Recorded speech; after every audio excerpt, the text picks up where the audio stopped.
Romanos 16, versículo 25. El título de esta enseñanza es la doxología final. Y como es característico de Pablo, cerrar sus cartas con este proceder, les animo a que me acompañen a leerlo para que luego podamos reflexionar en él. Romanos 16, 25. Al que puede confirmaros según mi evangelio y la predicación de Jesucristo, según la revelación del misterio que se ha mantenido oculto desde tiempos eternos, pero que ha sido manifestado ahora, y que por las escrituras de los profetas, según el mandamiento del Dios eterno, se ha dado a conocer a todas las gentes para que obedezcan a la fe. Al único y sabio Dios sea gloria mediante Jesucristo para siempre. Amén. Señor, gracias por esta porción de las Escrituras. Gracias porque hoy tu pueblo se reúne para alabar tu nombre, pero para ser edificado y fortalecido por tu palabra. Tenemos hambre y sed de ti y te pedimos que por tu Espíritu Santo tu palabra hoy sea aplicada en nuestros corazones, en el nombre de Jesús. Amén y amén. Aquellos tal vez que crecieron viendo medios de comunicación, de mensajería un poco no, ya totalmente obsoletos, al menos en su mayoría, conocieron el telegrama, ¿cierto? Y sabían el costo que tenía enviar un mensaje a través de un telegrama. Eso implicaba que se escogieran muy bien las palabras para evitar que fuera muy costoso lo que se escribía. Pablo está cerrando su carta, y cerrar una carta implica un valor muy importante. ¿Por qué? Porque hay dos cosas que suelen recordarse muy bien en una carta: el saludo y la despedida. Muchas veces es fácil perder la audiencia en la lectura de la misma, pero cuando estás saludando, todos están muy atentos al saludo.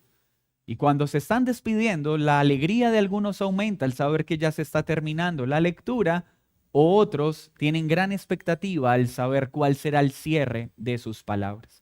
No olvidemos el contexto. Pablo está escribiendo a la iglesia en Roma, una iglesia que naturalmente necesita ser afirmada en su fe por las circunstancias difíciles que se encuentra.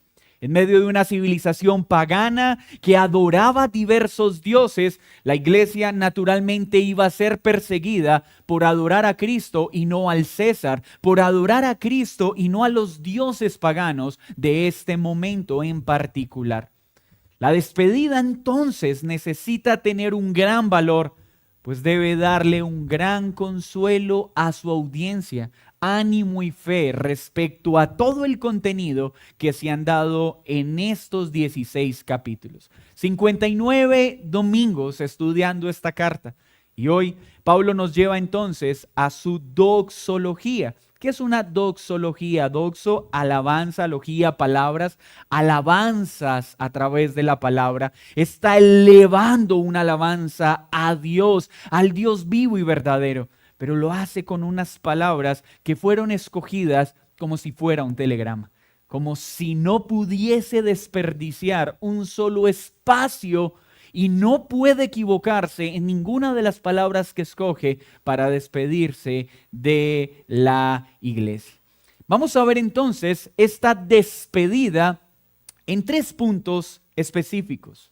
El primero, alabanza a Dios por su poder en el evangelio. Alabanza a Dios por su poder en el evangelio.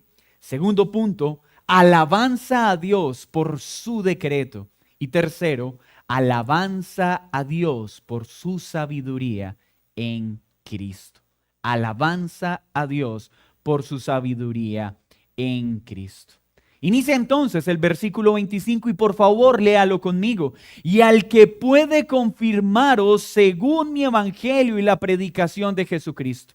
Pablo en estas líneas entonces está dirigiendo la mirada de la iglesia a elevar una alabanza a Dios por unas cosas específicas, por el poder de su evangelio, por su decreto soberano y por la sabiduría manifestada en Cristo. La iglesia entonces está atenta para unirse a Pablo, a alabar con sus palabras a Dios. E inicia entonces esta doxología diciendo: aquel que puede, aquel que tiene el poder para confirmarlos según mi evangelio y la predicación de Jesucristo. Cada palabra en esta despedida es muy importante.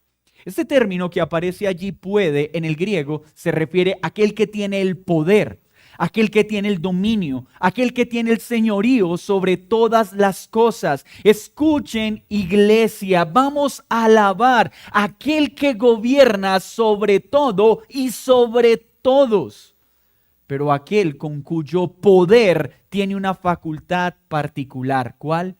Confirmarlos. O un sinónimo de este término en el griego, afirmarlos, sostenerlos. Y por favor, unámonos a la experiencia de la iglesia en Roma. No es fácil ser creyente en medio de un contexto tan hostil. Al igual que nosotros lidiamos con dificultades por nuestra fe, piensen lo que estaba viviendo la iglesia allí. Y este poder Pablo lo ha mostrado en diferentes puntos de la carta. Acompáñenme a Romanos 1:16. Miren cómo empieza Romanos 1:16. Porque no me avergüenzo del evangelio, porque es que poder de Dios para salvación. Pablo, a través de la carta a Romanos, nos ha enseñado de forma detallada, preciosa y gloriosa que el evangelio es poder de Dios para salvar. Pero ¿recuerdan cuál era el propósito por el que Pablo había escrito esta carta? Devuélvase al versículo 13. Pero no quiero, hermanos, que ignoréis que muchas veces me he propuesto ir a vosotros, pero hasta ahora me ha sido estorbado, para tener entre vosotros algún fruto como entre los demás gentiles. Versículo 12. Esto es para ser mutuamente confortados, es decir, afirmados por la fe que nos es común. Pablo se está despidiendo como inició la carta, recordándole a la iglesia el poder que tiene el evangelio para salvar, pero el poder que tiene el evangelio para confortar nuestras almas, para confirmarnos en la fe, para renovar nuestras fuerzas y seguir avanzando en este peregrinaje. ¿Qué necesita un creyente en medio de la dificultad? ¿Qué necesita un creyente en medio del dolor? ¿Qué necesita un creyente cuando está confundido, cuando está atribulado, cuando su alma está turbada? La pregunta Pablo la ha respondido de forma clara a través de todo su evangelio. Mirar el evangelio de Cristo y el poder que hay en él, no solo para salvar, sino miren cómo está terminando Pablo su carta. Hermanos, que el Dios que los salvó con el poder de su evangelio, ahora los afirme, ahora los conforte, ahora los sustente con ese mismo poder para permanecer firmes hasta el fin. El evangelio no solo es para salvar a alguien, el evangelio es para fortalecer al creyente en todo su peregrinaje. Así que si estás pasando un momento de persecución, un momento de aflicción, un momento de tribulación, un momento de cansancio, un momento de duda, ¿qué necesitas? Contemplar el evangelio, porque este es poder de Dios no solo para salvar, sino para afirmar nuestra alma. Leo para ustedes Efesios 3:20 y dice: y aquel que es poderoso para hacer todas las cosas mucho más abundantemente de lo que pedimos o entendemos, según el poder que actúa en nosotros. Pablo le está diciendo a la iglesia en su despedida: iglesia, el Dios en el que hemos creído es poderoso y tiene todo el poder para confirmarnos, para sostenernos hasta aquel glorioso día en que nos encontraremos con Él. ¿Y de qué poder nos ha hablado Pablo? Ya lo vimos en su carta. Aquel que con el poder de su palabra creó todo lo que existe. Aquel que con su poder sostiene este universo. Aquel con cuyo poder este sistema solar funciona perfectamente sin colapsar. Aquel que creó con poder, perfección y sabiduría todo lo que nuestros ojos ven y aún lo que no podemos ver. El mismo Dios que liberó a su pueblo de la mano de Faraón con mano poderosa. El mismo Dios que abrió el mar en dos para que su pueblo pasase. El mismo Dios que año tras año, década tras década, época tras época, con poder ha sostenido su pueblo. Y si ese Dios es poderoso para sostener la creación, ¿no es poderoso para sostener a sus hijos en la persecución, en la aflicción, en la duda, en el temor? Así que Pablo le está diciendo a la iglesia: iglesia, miren el poder del Dios en el que hemos creído, porque con su poder nos sostiene. Hermanos, nuestra mano puede debilitarse y hay momentos de tal debilidad que queremos soltar la mano de Dios, pero la mano de Dios nunca soltará la nuestra. Hay momentos en que nosotros seamos tambaleados por la aflicción, pero la roca firme de nuestra salvación, que es Cristo, jamás será tambaleada, porque su poder nos fortalece, su poder nos sostiene, su poder nos confirma. Aquel que tiene el poder para hacer todas las cosas mucho más abundantes de lo que podemos imaginar. Aquel que supera con creces nuestra imaginación.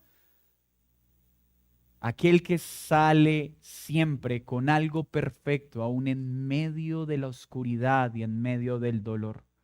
Aquel que tiene el poder aún para usar nuestros más grandes desaciertos para bien nuestro y para su gloria. No hemos de confiar en su poder. Pero ese poder es dirigido hacia algo específico. Ese consuelo y esa fortaleza lo dirige hacia el evangelio, el mensaje de las buenas nuevas, a la predicación de Jesucristo. Segunda de Tesalonicenses 3:3 dice, lo leo para ustedes: pero fiel es el Señor que os afirmará y guardará del mal. Dios es poderoso, Dios es fiel. Y no solo puede guardarnos, Él lo hace porque Él es fiel a sí mismo. La razón por la que Dios nos sostiene, nos cuida y nos afirma es por causa de Él, no por causa de nosotros. Porque Él es fiel a lo que ha prometido para cada uno de aquellos que ha venido a salvar. ¿Y qué prometió Él? Nos afirmará y nos aguardará del mal. ¿Saben entonces qué le está diciendo Pablo a la iglesia? Iglesia, alabemos a Dios, porque así algunos hermanos estén muriendo por causa de la fe. Así algunos estén yendo presos. Así algunos lo estén perdiendo todo. Dios los está afirmando aún en medio de esas situaciones porque Él es fiel. No está diciendo: hermanos, tranquilo, Dios los afirmará, quitando la tormenta y trayendo un hermoso sol y una linda tranquilidad. No está diciendo: hermanos, Dios es poderoso y ya no habrá persecución, ya no habrá aflicción, ya no habrá dolor. No, ¿qué está diciendo Pablo? Alaben a Dios, porque aquel que es poderoso los afirmará aún en medio de ese sufrimiento. ¿Qué confianza entonces tiene el creyente? que aún en la más difícil circunstancia debemos mirar a Dios y decir: tú eres fiel y poderoso para afirmarme en Cristo. Tú me confortas en Cristo. Tú me consuelas en Cristo. ¿Y qué miramos de Cristo? ¿Qué deberíamos contemplar en los momentos de dolor? ¿Cuál es el consuelo y la esperanza que debe tener el creyente en las circunstancias difíciles? ¿Cómo somos confirmados? Recordando todas las verdades del Evangelio. El Evangelio es poder de Dios para salvarnos, pero también poder de Dios para fortalecernos. Mi querido hermano, en la aflicción, en la persecución, en la pérdida, en la fatiga, en la duda, en medio del temor, vuelve a mirar la buena noticia del Evangelio, vuelve a mirar a la cruz, vuelve a mirar a Cristo, vuelve a mirar a aquel que siendo Dios se hizo hombre. Y si se hizo hombre siendo Dios para salvarte, no ha de sostenerte en la aflicción. Aquel que siendo Dios se despojó de su gloria y vino a servir, a dar su vida en rescate por otros, no ha de sustentarte en medio de la aflicción. Mira la verdad del Evangelio, mira a Cristo, aquel que dio su vida para rescatar a muchos. Mira las lágrimas de aquel que en Getsemaní experimentó el más intenso dolor, no solo en su cuerpo, sino en su alma, porque tendría que beber la copa de la ira que nosotros merecíamos beber. Claro que tendremos que enfrentar momentos de dolor. Claro que habrán momentos de tristeza. Pero ninguno se acercará al sufrimiento de Cristo al llevar sobre sí nuestros pecados y nuestras culpas. ¿Cómo no hemos de acercarnos confiadamente a Él, varón de dolores, experto en quebranto, para que seque nuestras lágrimas y fortalezca nuestra alma en medio de la aflicción? ¿Por qué has de dudar de aquel que murió cuando eras su enemigo, de que te cuidará y te sustentará ahora que eres hijo? Porque olvidamos que aún la prueba Dios la usa para afirmar nuestra fe al mostrarnos su poder y recordarnos que debemos mirar a Cristo. Cuando hay dolor, miramos a Cristo. Y nuestra esperanza principal no es que la circunstancia cambie, no es que la persecución desaparezca, no es que la tribulación se vaya, aunque no está mal pedir por ello, pero hay algo mayor que eso. Es poder decir y tener la seguridad: tú, Dios poderoso, me confortas, me afirmas en esta circunstancia. Y miro a Cristo, miro su dolor, miro sus lágrimas, miro su sangre, miro su entrega. Y confío en que aquel que me reconcilió para ahora ser hijo, me sustentará hasta el fin con su poder. Es ahí donde el creyente encuentra consuelo, no en que la circunstancia cambie, porque muchas veces no cambia, muchas veces empeora. Pero aunque la tormenta aumente, Él es poderoso porque Él gobierna sobre la tormenta y aún a través de la tormenta, ¿qué está mostrando? Su poder, su grandeza para afirmar nuestro corazón, para recordarnos quién es Él y quiénes somos nosotros en Él. Así que es importante que el creyente fortalezca, sea confortado en su alma al contemplar el Evangelio, al mirar la vida de Cristo, al mirar la obra de Jesús. ¿Saben qué le pasa muchas veces al creyente? que en los momentos de aflicción, en los momentos de tribulación, en lugar de mirar a Cristo y mirar lo que Él hizo para salvarnos, nos quedamos mirando la circunstancia y nuestra imposibilidad para poder enfrentar las circunstancias. Y nos frustramos al ver la circunstancia y al ver nuestra debilidad, al ver nuestro miedo, al ver nuestra incapacidad. Y perdemos esperanza en lugar de encontrar consuelo, porque al mirarnos a nosotros, ¿qué esperanza tenemos? Por eso Pablo le dice, confíen en su poder y miren su obra redentora. Miren la grandeza de su amor. Miren su entrega en la cruz. Miren cómo dio su vida para salvarnos.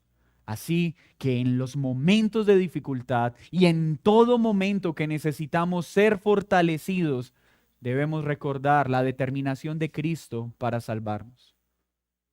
Cuando seamos heridos por las personas y por las circunstancias, vale la pena volver a mirar a la cruz. Vale la pena volver a mirar las heridas ocasionadas por la corona de espinos. Vale la pena volver a mirar las heridas ocasionadas por los clavos en sus manos y en sus pies. Vale la pena volver a mirar los azotes que rasgaron su piel. Vale la pena volver a mirar el desprecio que su propio pueblo le dio. ¿Y por qué?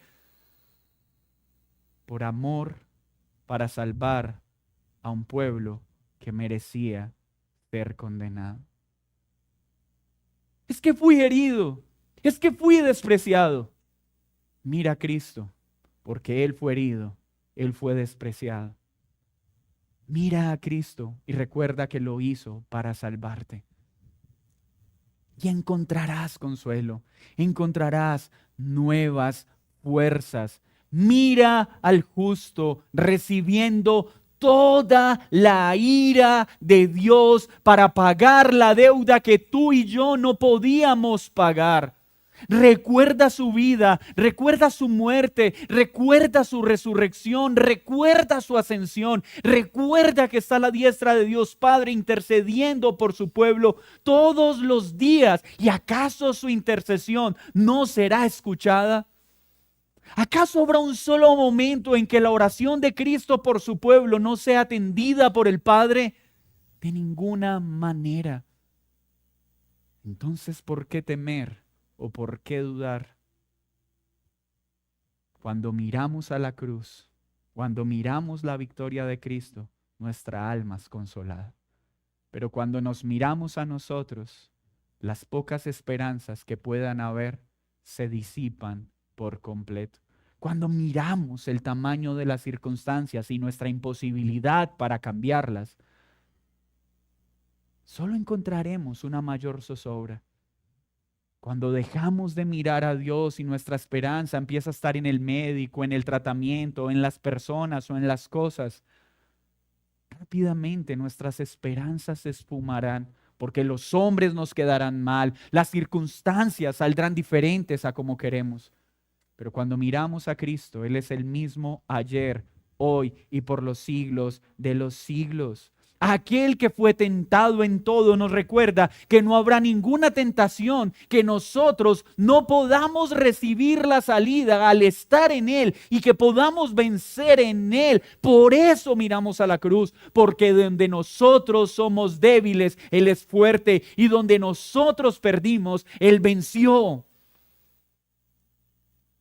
Donde la tristeza nos esclaviza, Él obtuvo la victoria para darnos gozo y paz en medio de la tormenta. Donde la enfermedad era Señor, ahora Él es el amo. Donde la muerte era el Señor, ahora Él es el Rey. Necesitamos volver a mirar a Cristo. Necesitamos que nuestra confianza esté en Él. ¿Y qué necesitamos? Que se nos predique a Cristo. No hay un mensaje más importante que este. El consuelo que tu alma necesita no lo da un discurso motivacional. No lo va a dar las vacaciones anheladas. No lo va a dar solucionar económicamente el problema que tienes. No, eso puede traer un beneficio temporal, pero tu consuelo estará en Cristo. Tu consuelo, mi consuelo es Cristo. ¿Qué tienes entonces que hacer en medio de la aflicción? Alabar a Dios por Cristo y recordar una y otra vez lo que Él hizo para salvar a un pecador. Predícate a Cristo, predícate a Cristo, predícate a Cristo. Porque a Cristo no lo predicamos solo para salvar, a Cristo lo predicamos para ser santificados. Pero ¿por qué más alaba entonces Pablo a Dios? Sigamos leyendo. Según la revelación del misterio que se ha mantenido oculto desde tiempos eternos. Romanos 16, versículo 25, parte B. Pero que ha sido manifestado ahora y que por las escrituras de los profetas, según el mandamiento del Dios eterno, se ha dado a conocer a todas las gentes para que obedezcan la fe. Ahora Pablo alaba a Dios e invita a la iglesia a alabarlo por su decreto eterno en cómo serían salvados todas las gentes, es decir, aún los gentiles. Y cuando hablamos de decreto de Dios, estamos hablando de su determinación, lo que Él ha escrito que sucederá sí o sí, y nadie puede cambiar ni obstruir su designio o su decreto. El decreto es el plan perfecto de Dios que sigue y seguirá avanzando hacia su fiel cumplimiento y nadie puede detenerlo. Pablo le está recordando su señorío y su soberanía sobre todas las cosas. Querida iglesia, Dios tiene un solo plan. Y me encanta que acá la palabra decreto sea mencionada por una razón. ¿Por qué? Porque Dios no tiene varios planes. Dios tiene un solo plan.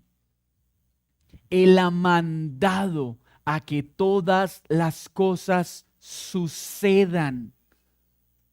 Todo lo que acontece está dentro del plan perfecto de Dios. Cada prueba, cada circunstancia son cosas que están dentro del designio de Dios para mostrar su gloria, para mostrar su poder.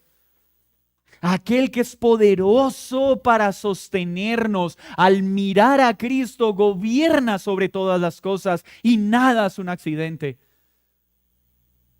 ¿Por qué aún cuando viene una situación difícil es como, oh Dios, se te salió esto de las manos? ¿Acaso tenemos en nuestra mente a un Dios que, ay, yo no quería esa enfermedad para ti?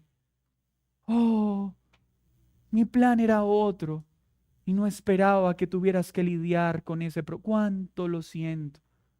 Nuestro Dios es un Dios que gobierna con poder sobre todos y sobre todo. ¿Y qué le está diciendo a la iglesia? Esto ya había sido anunciado. Era un misterio. Estaba oculto. Todos se preguntaban, ¿y cómo serían salvadas las personas? ¿Quién sería ese del que hablaron los profetas, en el que habría perdón de pecados y salvación y vida eterna, tal y como Él lo ordenó?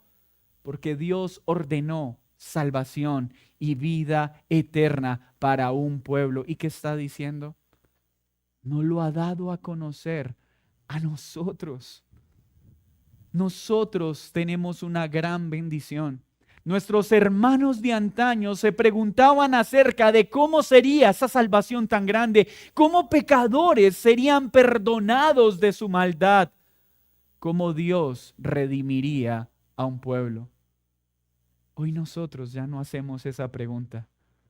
Hoy ya podemos mirar cómo lo hizo y qué hizo. Hoy podemos mirar a la cruz y ya sabemos el alto precio que pagó. Hoy podemos mirar su poder al ver la tumba vacía y ver que ha resucitado y que está a la diestra de Dios Padre intercediendo por su pueblo. Miren lo que dice Colosenses 1:26. El misterio que había estado oculto desde los siglos y edades, ahora ha sido manifestado a sus santos. ¿A quién? A la iglesia, a quienes Dios quiso dar a conocer las riquezas de la gloria de este misterio entre los gentiles, que es Cristo entre vosotros, la esperanza de gloria. Es curioso ver personas en este tiempo queriendo encontrar grandes misterios en la Escritura. Pero no hay un misterio más glorioso que nos haya sido revelado que la gloria de Dios en la persona de Jesús. Que la gloria de Dios en Cristo, que la gloria de Dios visible, tangible a los hombres al tomar una naturaleza humana. No hay un misterio más glorioso que a Cristo dándose para salvar a los pecadores, resucitando al vencer la muerte y ascender con poder para seguir gobernando a la diestra de Dios Padre. Efesios 3, versículo 3 dice que por revelación me fue declarado el misterio, como antes lo he escrito brevemente, leyendo lo cual podéis entender cuál sea mi conocimiento en el misterio de Cristo. Misterio que en otras generaciones no se dio a conocer a los hijos de los hombres, pero ahora ha sido revelado a sus santos apóstoles y profetas por el Espíritu. Hermanos, Adán y Eva se preguntaron, ¿quién será la simiente de la mujer que nos reconciliará con Dios y nos librará de ser expulsados del Edén, de la muerte, y volveremos a tener comunión con Dios? Nosotros ya sabemos quién es esa simiente, y esa simiente es Jesús. Moisés se preguntaba, ¿y quién será el profeta que cuando el pueblo ignore será arrancado del pueblo? Pero aquel que lo escuche tendrá vida eterna. Nosotros ya sabemos que ese profeta es Cristo. ¿Y quién es el Hijo del Hombre que traería salvación mencionado por el profeta Daniel? Nosotros ya sabemos, el Hijo del Hombre es Jesús, en quien hay poder para salvar y para sostener aún en medio de la tormenta. ¿Y quién será el rey cuyo trono perdurará para siempre, anunciado a David y a Salomón? Nosotros ya sabemos quién es ese descendiente de la tribu de Judá. Es Cristo, aquel que ya vino como cordero y vendrá como león. ¿Y quién es el sol de justicia mencionado por Malaquías 4:2? Mas a vosotros los que teméis mi nombre, nacerá el sol de justicia, y en sus alas traerá salvación. Y saldréis y saltaréis como becerros de la manada. Ese sol de justicia es Cristo. Es Cristo. Y ha sido manifestado en todo su esplendor para que tu alma y la mía sean confortadas. Nosotros no solo buscamos a Dios para que nos salve. Nosotros buscamos a Dios seguros de que Él nos sostiene, nos conforta y nos afirma hasta aquel glorioso día en que nos encontraremos con Él. Nuestro sol de justicia es Cristo. ¿Y para qué? ¿Para qué se dio a conocer? Para salvar a personas de toda lengua, de toda tribu, de toda nación, para que lo obedezcan, para que obedezcan sus palabras. Sí, la Biblia nos llama a obedecer a Dios, pero mire lo que dice Pablo. Él se dio a conocer, aquel que alabamos por su poder, aquel que alabamos por su grandeza, para que lo obedezcamos mediante la fe. La obediencia que nos salva es la fe, no nuestra capacidad para cumplir con las obras.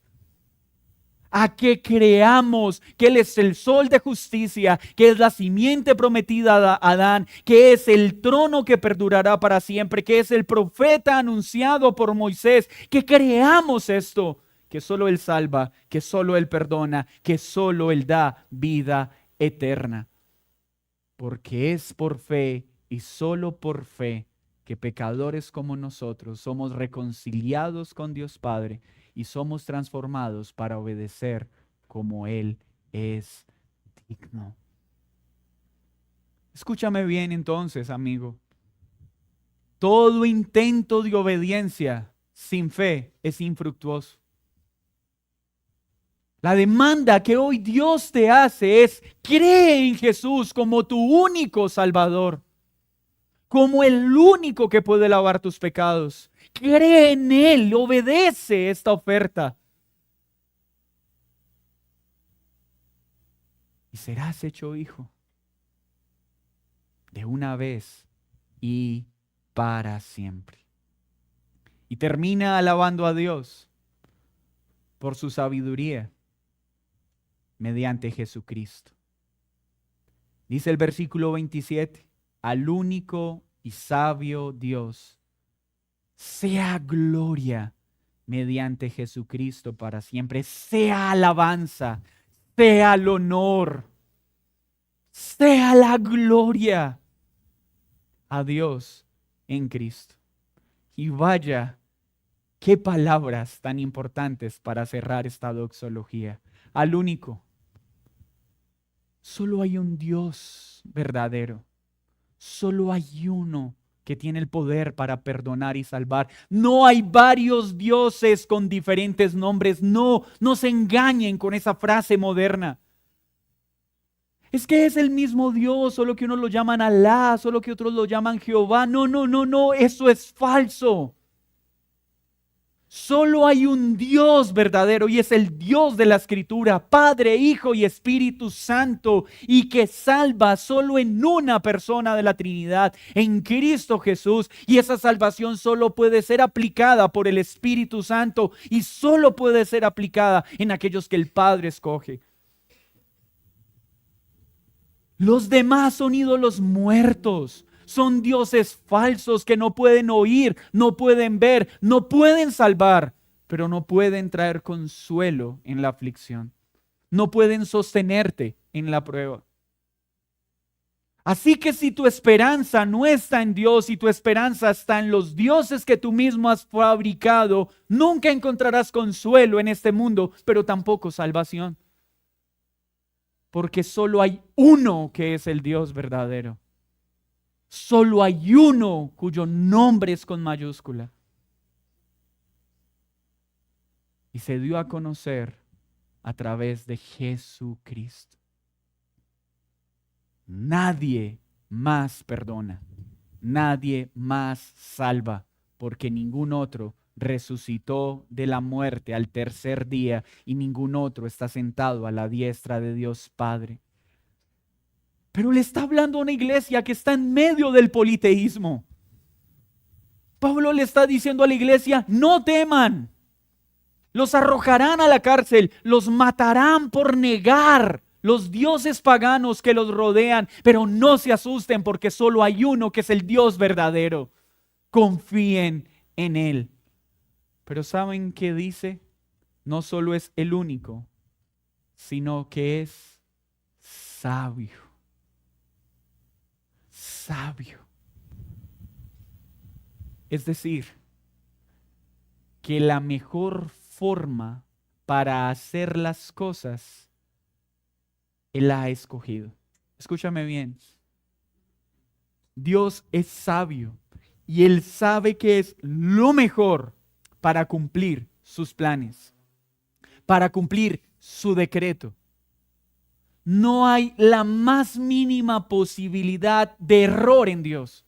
Porque si en Dios existiera una mínima posibilidad de errar o hubiese errado, cerremos y vámonos, porque dejaría de ser un Dios confiable. Sería un Dios imperfecto. Pero el Dios de la Biblia es perfecto. En Él no hay error, en Él no hay falla, porque es el Dios verdadero, el mismo ayer, hoy, por los siglos de los siglos. Y todo lo que hace, lo hace con sabiduría.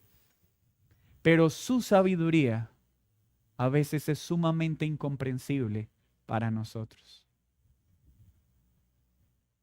Su sabiduría a veces no podemos entenderla, porque su sabio actuar se manifiesta en nuestras vidas en formas que no quisiéramos que se manifestara. Porque hay cosas que aprendemos en medio de la enfermedad. ¿Y quién quiere estar enfermo? Pero si hubiese una mejor forma para Dios enseñarte lo que quiere enseñar, para tratar lo que quiere tratar en tu corazón, para mostrar su gloria, la hubiese escogido. Por eso entonces como creyentes es, oh Dios, ¿por qué permites esto? No, oh Dios, no entiendo, pero confío en que eres sabio, en que me sostienes con poder y que al final seré más como Cristo. Esa es una oración cristiana. Que sufres con la depresión, que estás afrontando una quiebra, que estás sufriendo los embates de tu pecado, que estás sufriendo la esclavitud de este mundo caído. Ven a Cristo y confía en que Él gobierna en todo y tiene el poder para cumplir su propósito en ti a través de todo lo que está pasando. ¿Y cuál es su propósito? Que al final de lo que afrontemos, seamos más como Cristo. Pero qué sabiduría también está admirando Pablo. Se está despidiendo y diciendo, alabemos al Dios sabio. Los primeros 3 capítulos nos mostró que todos merecemos la condenación. Que judíos, que gentiles, que hombres doctos, indoctos, que los morales, que los libertinos, todos están condenados. Pero está la sabiduría de Dios que decretó un plan perfecto para que en la persona de Cristo tú y yo pudiésemos ser salvos, y no solo salvos, sino sostenidos hasta el final. Qué sabiduría la que hay en Dios, que no solo salva, sino que sostiene. ¿Cómo? Con su poder. Dice Judas 25, el único y sabio Dios, nuestro Salvador, sea gloria y majestad, imperio y potencia, ahora y por todos los siglos. Amén. Esta despedida entonces debe despertar hoy en nosotros una gran alabanza. Nosotros debemos alabar a Dios, glorificar a Dios. Pero ¿cómo dice Pablo que Él es glorificado? Miren, por favor, su texto final. Sea la gloria mediante ¿quién? ¿Mediante quién? Jesucristo. Cuando nosotros queremos dar a Dios la gloria que Él merece, lo hacemos a través del Hijo. Por eso el centro de la iglesia es Cristo, porque cuando alabamos a Cristo, el Padre es glorificado. Cuando alabamos a Cristo, el Espíritu es glorificado. Es mediante Cristo que le damos honra y alabanza. ¿Saben por qué? Porque si nosotros hoy nos levantáramos para decirle, Dios, te amamos y te exaltamos, esas palabras serían desagradables para Él por causa de nuestro pecado. Si nosotros hoy nos levantáramos para decirle, eres santo, eres precioso, eres majestuoso, Dios sentiría desprecio en esas palabras. Permíteme explicártelo. Es como si tu peor enemigo viniese a decir, te amo, eres lindo, me encanta cómo estás vistiendo. Esas palabras, en lugar de ser agradables para ti, serían desagradables. La única razón por la que nuestra alabanza puede ser agradable a Dios es en Cristo, porque Él es quien lava y limpia aún nuestras palabras de honra y gloria. Si no fuese por Cristo, aún nuestras más lindas palabras a Dios le serían completamente detestables por causa de nuestro pecado. Así que a Dios sea la gloria en Cristo Jesús, quien vivió una vida sin pecado, que se entregó en una cruz, que murió, que venció el pecado, que venció la muerte, resucitó al tercer día y está sentado a la diestra de Dios Padre, para que todo el que crea en Él sea salvo y sea perdonado de sus pecados. A los creyentes quiero decirles, nunca nos detengamos de alabar a Dios.